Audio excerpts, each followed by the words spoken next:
Hey guys, good evening! Pasensya na talaga kayo na hindi ako nag-upload ang aking vlog. 1 week na. Nag-vlog naman ako guys, pero hindi siya realistic kapag i-upload ko. Kaya dinidelete ko yung aking na video. Yung place ba kay grabe ka calm, grabe ka relax. Tapos yung ma-feel nyo talaga kay yung vlog ko relax. Kalma siya, pero ako kay hindi talaga ako nakalma. But thankful ako kasi kasama ko si Habi sa Pasko, tapos nag-celebrate kami ni Habi doon sa parents niya. Yung utak ko ba saan-saan, ay ko naman ikalma yung sarili ko, pero hindi talaga ako nakalma during sa Christmas and after sa Christmas, December 26, kasi 'di ba before Christmas may exam kami 3. Yung una kay yung pag-reading, tapos pagsulat, then yung pinaka last na ginagawa namin presentation. And then hindi na namin alam yung ano yung result after. Kay yung mga teacher after nung nag-presentation kami na exam, wala na silang work. Babalik sila magtrabaho at kahapon. Stress talaga ako. Iniisip ko talaga kung pasado ba ako. Hindi talaga ako sure na mapasa ko yung exam. Kasi sobra talagang hirap niya, as in, grabe kahirap, and hindi ko alam kung mapasa ko yun. Kahit sa sarili ko, di ako sure. Tinatry ko man ikalma yung sarili ko.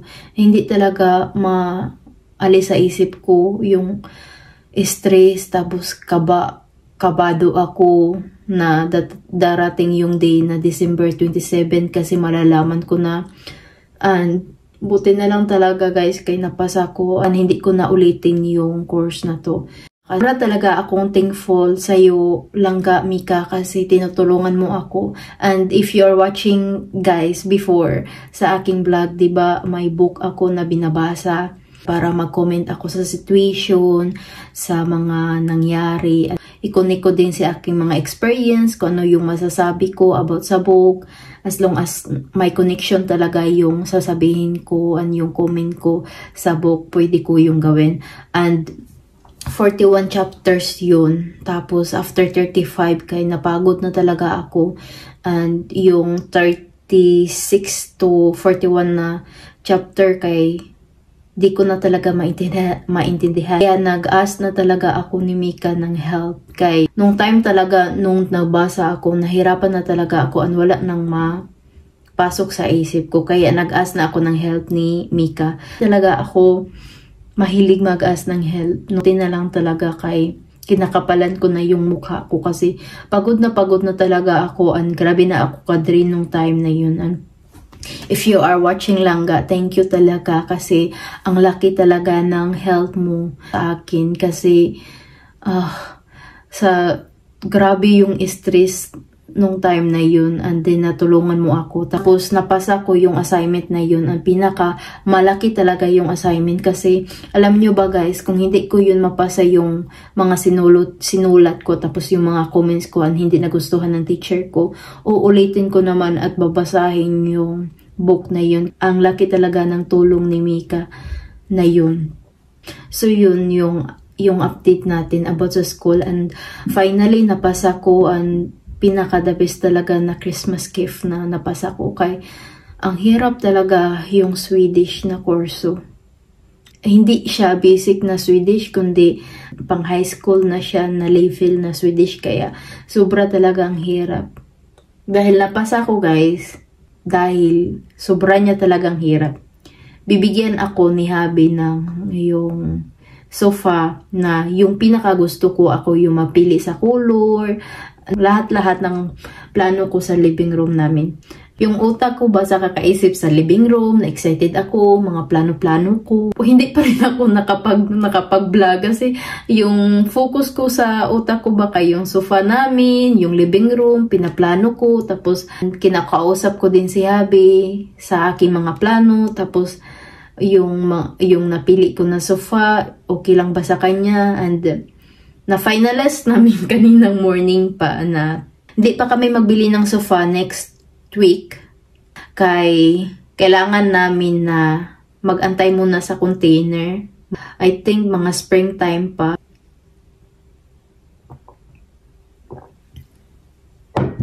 Mag-update na din ako sa inyo guys. December 28 na ngayon, and hindi ko naantayin na ang last talaga na day sa December. Kaya ito yung ating last na video para nitong year, and next year excited na ako na may i-share naman sa inyo mga improvement ko, and lahat-lahat i-share ko sa inyo. Ang goal natin na nitong month na to kay magbawas ng 2 to 3 kilos. I was 65 point something nung nagtimbang ako kahapon, kay almost 2 kilos ang nabawas ko, pero hindi 2 kilos yung nabawas sa akin. Kaya okay lang yun. Kahit man na hindi ko man yun nakuha yung aking goal na magbawas ng 2 to 3 kilos, it's okay lang. And sinishare ko pa rin sa inyo kasi gusto ko talaga maging honest sa inyo yung result. And 5 times a week workout. And hindi din ako nakapag-workout guys ng 5 times a week. Ilang beses lang ako nag-workout nitong month na to. Kay grabe ako kabisi sa school. So hindi ko nakuha yung goal na mag-workout 5 times a week sa gym. And matulog ng early, sadly, hindi din ako natutulog ng early lagi. So medyo 50-50. And read books. Yung last time na nag-show ako sa inyo kung ano yung binabasa ko, ito yung book ko na ginagamit siya. Hindi talaga siya book na book. Sa iPad lang ako nagbasa sa ngayon. Atat na atat ako magbasa. Hindi ako mag-antay sa in-order ko. Ito na lang yung ginagamit ko na book dito sa iPad. Tapos ko na yung pagbabasa ng 101 Ways to Happiness. Yan. Kaya yung binabasa ko na sa ngayon, 89% yung Become a Better Version of Yourself. Grabe ako magbasa sa ngayon. Kapag wala akong gaanong ginagawa, nagbabasa talaga ako. Seryoso ako sa pagbabasa after nung wala na akong pasok. Yung goal natin na more active and labas, lagi akong lumalabas, nag-walking, kahit may snow. Grabe ako ka-active nitong December na to, and ako yung goal. Once a week na vlog, nakukuha ko din, except sa ngayon, kay 1 week na siyang wala tayong upload. Noong mga ilang weeks, diba, kay twice a week ako nag-upload. Ngayon lang talaga na hindi ako nakapag-upload talaga ng every week. And yung monthly focus kay quality time with Habi. And nakukuha ko din yun. And also quality time sa sarili. And nakukuha ko din yung goal na yun. So yun, wala pa akong naplano na pang next year na goal natin. Gusto ko muna yung aking utak ba maghinga talaga siya kay grabe yung mga pangyayari nitong month na to. Yung sa exam, yung walang tulugan dahil kailangan mag-study. Tapos after pa sa exam, kaya yun. And deserve ko talaga na mag-rest muna and mag-slow muna sa aking sarili.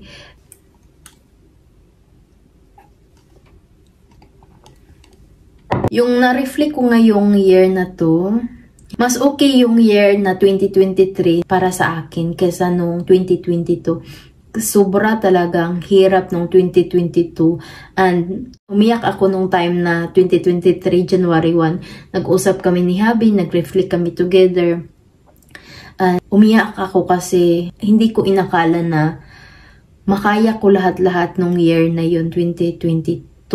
Okay naman yung 2023. Hindi naman siya totally talaga 100% na okay lang siya kasi ganun talaga ang life. Hindi lahat good thing lang ang mangyayari. Meron din mga bad thing and yung mga things na hindi mo gusto, yun din yung marami ka mga mapupulot na lessons.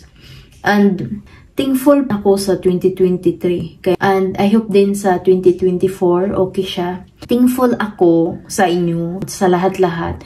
And 23 talaga yung subscribers. Pag-start ko talaga na mag-upload talaga ng vlog. Tapos ngayon kay 129 subscribers na tayo. And thankful ako.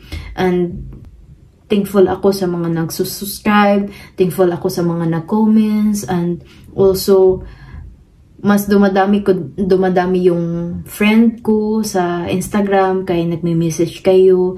Thank you kasi na-inspire nyo ako. Iba kasi kaya nahihiya sila na mag-comment kaya nag-private message sila sa Instagram. Kaya yung mga iba din na mga subscribers ko kaya naging friend ko na din. Kaya dumadami na din yung aking mga friends sa online kahit private man, pero grabe talaga na appreciate ko talaga kayo lahat, as in sobra talaga. And thank you kasi pinaparamdam nyo yung inyong pagmamahal nyo sa akin, yung mga message nyo kay nakaka-inspire talaga. Alam nyo lang kung gaano ako ka-proud sa inyo kapag may mag-sub sa akin na isa. At tapos nakikita ko na may na-add na isa. Sinishare ko lagi yan sa aking asawa. Tapos ririnig nyo lang paano ako mag-describe, guys. Grabe talaga. Ang UI ko talaga, guys. And also, lagi kong sinisend sa ate Irina ko na tumaas na yung aking subscriber. Sobra akong na-happy kapag may mag-appreciate sa aking vlog. Kay ako kasi yung 100% nag-edit. Tapos kadalasan talaga ako yung nagbibideo, minsan si Habi. Mga message nyo na magaganda. It yung pagod sa aking mga pag-i-edit. Tapos pagbibideo. Happy naman ako sa ginagawa ko. Sa sinabi ko sa inyo before na kahit wala akong sweldo and din to sa akin na may gagawin ako.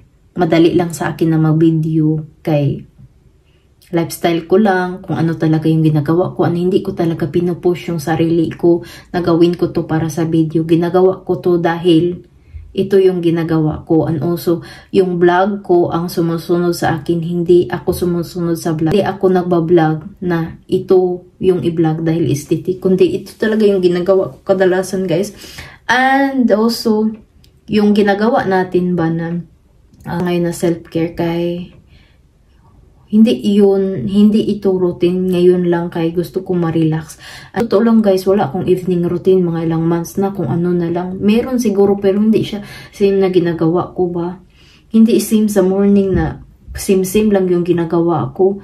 Kailangan ko talaga na mag-evening routine talaga ako for myself.